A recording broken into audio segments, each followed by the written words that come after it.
The community of Black Lake is located in northern Saskatchewan's Athabasca region, approximately 900 kilometers northwest of La Ronge. It currently maintains 2,000 registered members. The Dene language is still very strong and continues to be taught by the elders, and the people continue to maintain their traditional lifestyle with hunting, fishing, and trapping. The band is now on the verge of being in a long-term deficit, and the only option left for the community is to accept the hydroelectric project.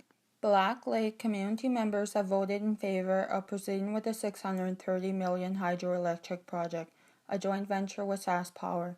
The hydroelectric project is a proposed water diversion that will supply 50 megawatts to the provincial power grid. It will be the first new hydro project in Saskatchewan in over 30 years. The framework agreement between SaskPower and Black Lake provides for a 30% interest and $1.3 billion for the community.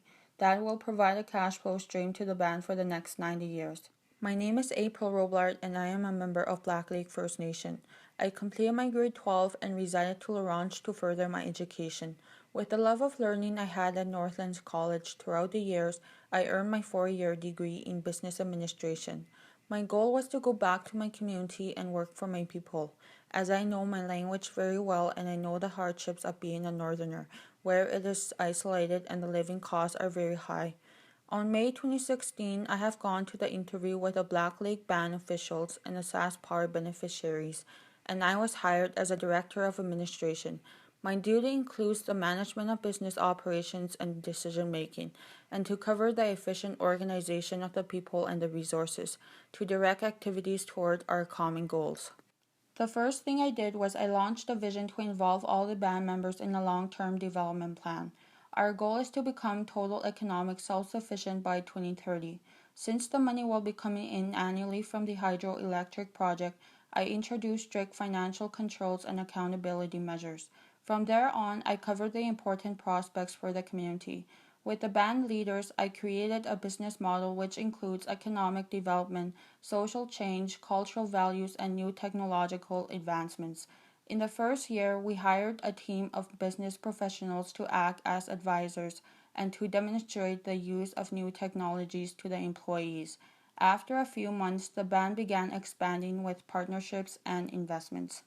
The new facility that I created was for education, because this way our people will get the power of knowledge and will have more access to jobs.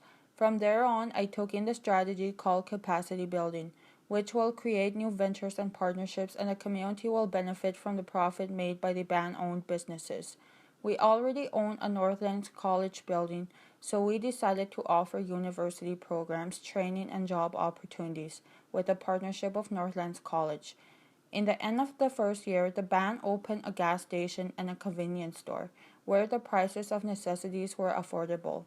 Our next project was to build a band-owned hotel and a restaurant, which is expected to be completed in 2 years' time. The monetary payments that we are receiving also help the community members who were in need.